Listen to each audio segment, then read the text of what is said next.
Let us get this thing going. Let us get this thing going. All right, guys. So, what's up? I wanted to pose you guys a question that was posed to me earlier today. Someone asked me, Kasande, how would you compare your confidence level in the Sixers versus the Nets from the beginning of the playoffs to currently in the playoffs?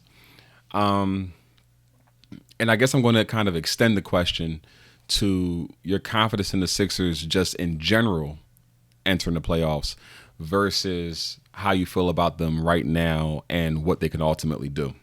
Because when you're talking about the Nets, which they look like they're going to knock off Milwaukee, that's kind of like that line, right? As far as like what success is. Like if the Sixers get to the finals, I think most people will say that was a successful season, however it goes. Now, people, I think, depending on who comes out the West and how the West is looking, I think people would actually have expectations for the Sixers to beat. Who do you have left? You got Denver, Phoenix, Utah, and the Clippers. I think the Sixers would be favored against who? Everyone. The only team I could see that might be favored Vegas-wise over the Sixers would be maybe Utah. Maybe Utah. I think the Sixers actually. I would expect them to beat any of those teams, but nonetheless, though, back to the question: how would I compare my confidence in the Sixers versus the Nets going from entering the playoffs till now? I'll say this honestly: even as good as Brooklyn has looked so far,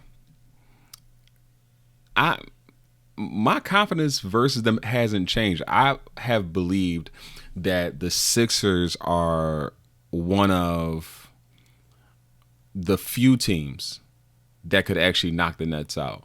And if I had to rank them, I actually think that the Sixers are actually best suited to beat the Nets. And the reason why I say that and have felt that and nothing actually has changed because first things first, how they've looked against Milwaukee, how Brooklyn has looked against Milwaukee hasn't changed a thing that I felt. Namely because I think we're better than Milwaukee. Simple and plain. I really do. I think Joel's better than Giannis, and you can go right down the line after that. I think that the Sixers are simply better than the Bucks, and that if we were to play the Nets, presumably next round, it wouldn't go the same way that it's going against Milwaukee. But nonetheless, I've always felt that the Sixers had a great chance versus the Nets because when you look at Brooklyn's strength isn't in the interior at all. It lies with their big three. It lies with KD, it lies with Kyrie, and James Harden, of course, right? And when I look at the Sixers, I see Ben Simmons, second in Defensive Player of the Year voting, who should have actually won, but that's another conversation. I see Matisse Thybulle, who was an elite defender already, and I would be shocked if he doesn't win a Defensive Player of the Year in his career at some point. And then you have another guy who has come up, who's been an all-league defender in his entire career, in Joel Embiid. So you have two of the best perimeter defenders, and you have one of the best rim protectors. And I mean, you're going to have an odd guy out, right? Because those three guys, Kyrie, KD, and Harden, they're all perimeter players.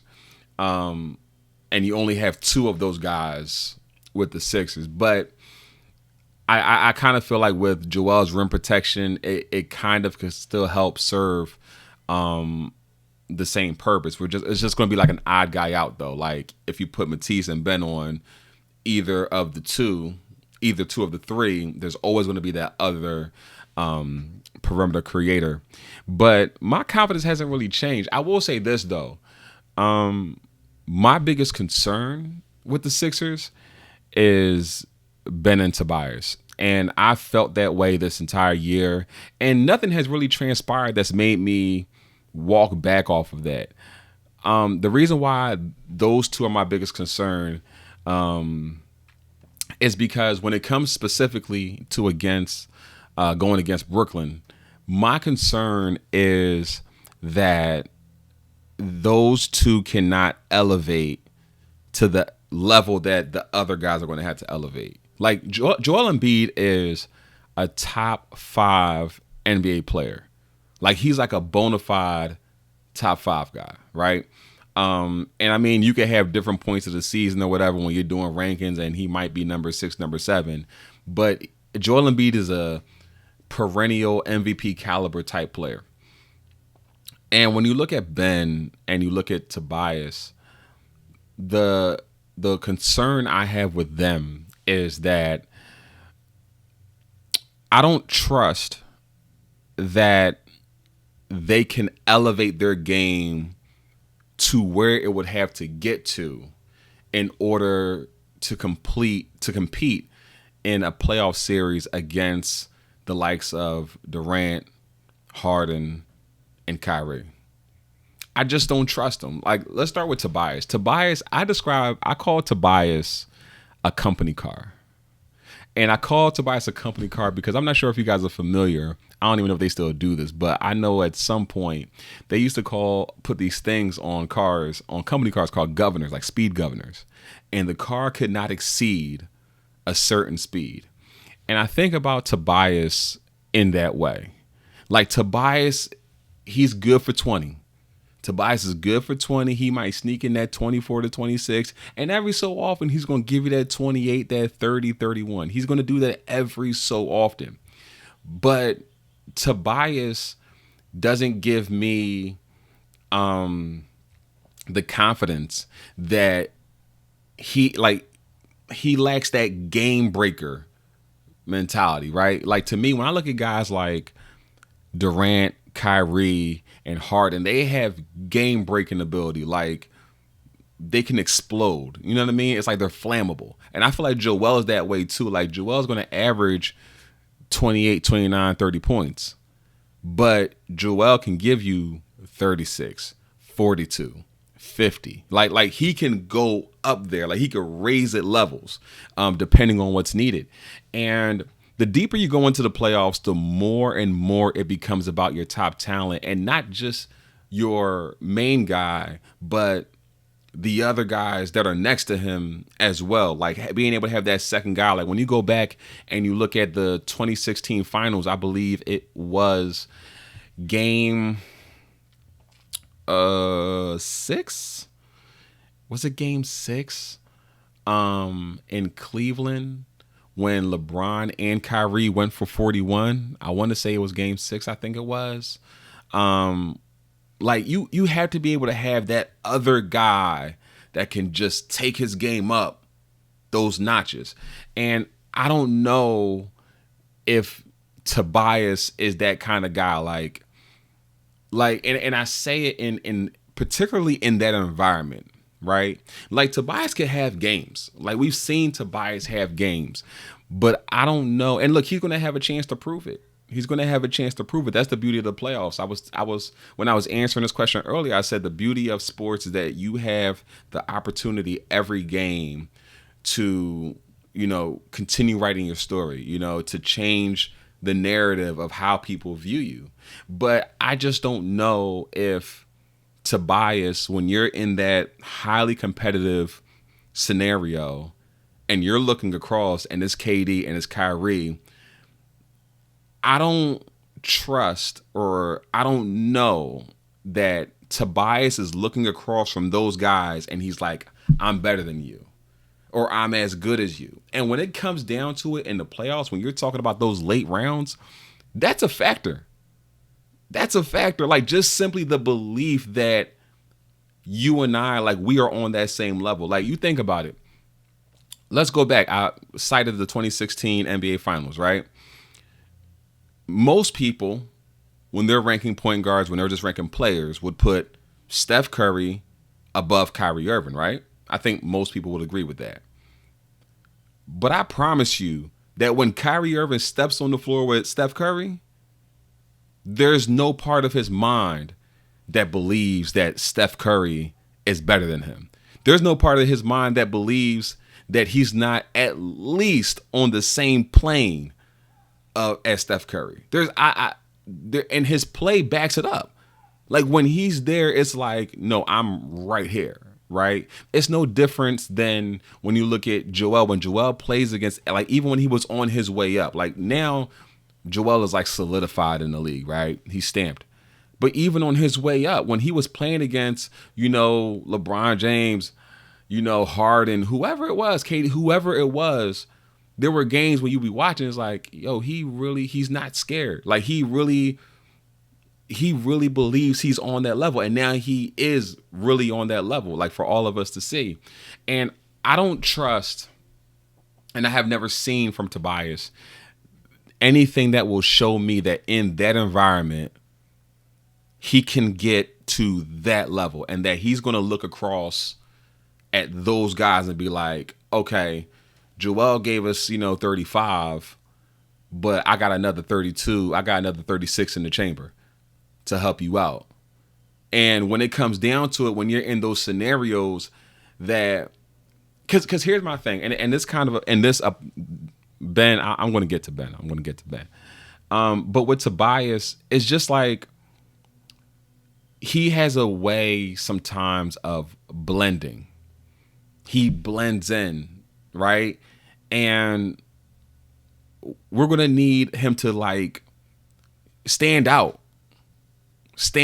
You know what I mean? Like, and this is aside from him being the 180 million guy. You know what I'm saying? This is more so just about your role in the team. You have to stand out. You can't just, come down to not your competition, but just the other guys. You can't blend in with the team. Like you have to stand out, and you have to be prominent on the team and be an anchor on the team. Like that's the thing about Joel as an anchor. And Tobias, look, this isn't any kind of way, to down Tobias' year. Tobias had a great year, a great bounce back year, but I just see so much more for him. That's the thing about me. I just see so much more for Tobias. When you look at his numbers throughout his career, I mean, I have his stats up right now. Let me see if I go to his full overview. Like his points per game average, 19.5 this year, 19.6 last year. Previous season, 20. Previous season, 18.6. It's like, it's the same number. It's 18, 19, 20, 19, 18. Like, he has to go up a notch. He has to go up a notch. So he hasn't really shown me that this year that, he could really do that. I think he's capable. I do think he's capable. I don't think he's incapable of it. But he has to show me that he really is, that he can actually do it. Capability and likelihood of doing something are two completely different things, which kind of leads to my Ben point, which is my second point about why I have tempered expectations about the Sixers. Ben, here's the thing. Ben is a very polarizing guy, right? He's a very polarizing guy when it comes to this kind of stuff. And the way that he drifts in the offense, first of all, I kind of feel like I got to be like Stephen A. Smith, like when he talks about LeBron James on First Take, and before he can get into saying anything about LeBron James, he goes up on the screen and he talks about great father figure, philanthropist, phenomenal businessman, influential for player empowerment. I feel like I got to do that by Ben Simmons because Ben Simmons is so polarizing. Ben Simmons, elite defender, great facilitator, athletic, whatever, right? All right, let's get that out of the way. Ben Simmons, he has to elevate. He has to elevate. And I'm going to say something. Ben Simmons to me is, when I think about every player in the NBA, and maybe a lot of players that I could think about in recent history, and correct me if I'm wrong, please, he is he has the widest gap that I've ever seen when it comes to who a player is versus what they could be. Like a lot of players in the NBA, they have potential, but even in the midst of their potential, it's like they might be like their potential is here, but they are here. And it's like the gap is like this. Like they're like not that far from where they could be. Ben's potential is up here, rather. And I feel like he's right here. Like I feel like there is an entire space that he can unlock. And I know the things that Ben does is viable. I know the way that he can guard 1 through 5 is viable. I know we need him on this team, specifically on this roster, because offensively, he is what I call the activator for everybody else. Joel Embiid is a self-starter, and Tobias has some of those elements as well as being able to get his own bucket. But everybody else in the offense thrives off of Ben's presence. And you see it when the difference, how everybody plays when he's on the floor and when he's not on the floor. But Ben has so much that he can do. And it's like offensively, it's like because the offense overall players have been chipping in and you have better spacing, better shooting with Curry and Green, you know what I mean? Shake started off okay. He got a little shaky. Shout out to Shake. Last game was great. You got Maxey in the mix. George Hill has been solid off the bench. And you got Joel Embiid, right? I feel like it's almost like he's used like the ability to kind of like fall back a little bit offensively and has like taken like full advantage of it. And I just feel like we're going to need more from him. But it's a weird thing too, right? Because Tobias has been more consistent, if we're, offensively, right, than Ben this year when we're talking about actually scoring the ball. Because here's the thing. It is not taboo to ask Ben Simmons to score the ball. It's okay. It is okay to expect him to score the ball sometimes. Like I think I want to say I want to look this up. I think Ben Simmons is shooting 90% in this series or something like that. Let me check real quick. Game logs, playoffs. This series, he's shooting 90% from the field and averaging 10 points.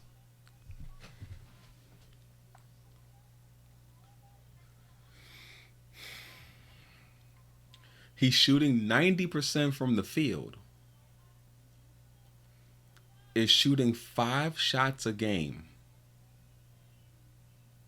And is averaging 10 points.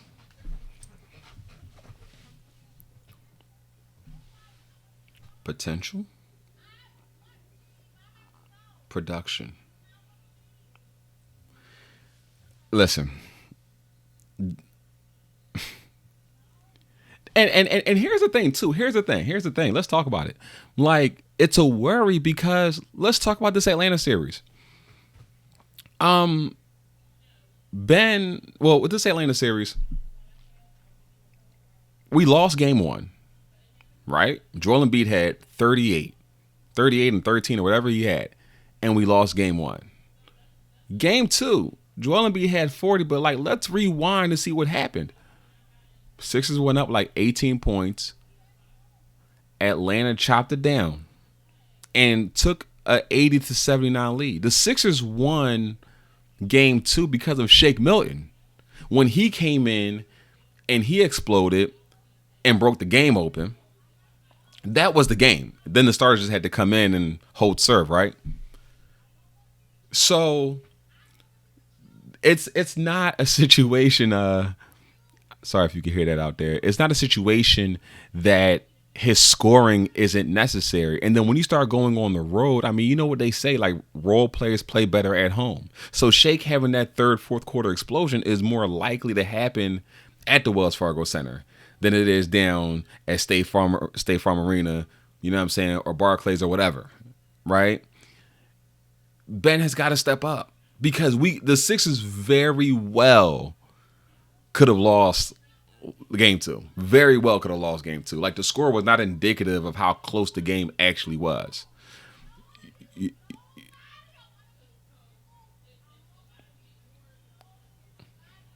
I don't know if you guys can hear that, but I'm not stopping recording. We're gonna keep this thing moving. So I know I've been rambling a lot, but what are your guys' thoughts, man? Like I said, my confidence in the Sixers, I feel the same way about them when it comes to playing the Nets. But I am worried. I am worried about them being able to beat the Nets at this juncture. Look, game three could happen and they might change my entire mind.